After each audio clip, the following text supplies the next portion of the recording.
In this tutorial, I'll show you how to use conditional colors in Notion tables to automatically highlight rows based on specific conditions.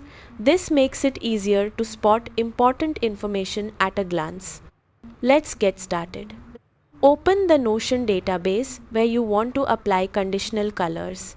Click the three-dot menu in the top right corner of the database, then select Conditional Colors. Click Add Rule to create your first condition. Choose the property you want to base the rule on, such as status, priority, or another database property. Set the condition you want to match.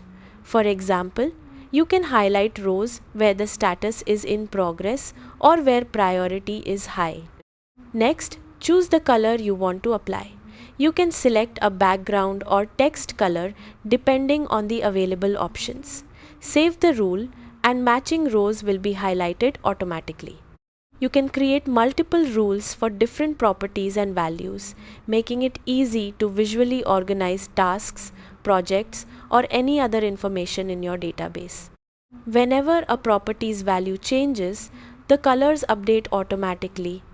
That's how to use conditional colors in Notion tables. Thanks for watching.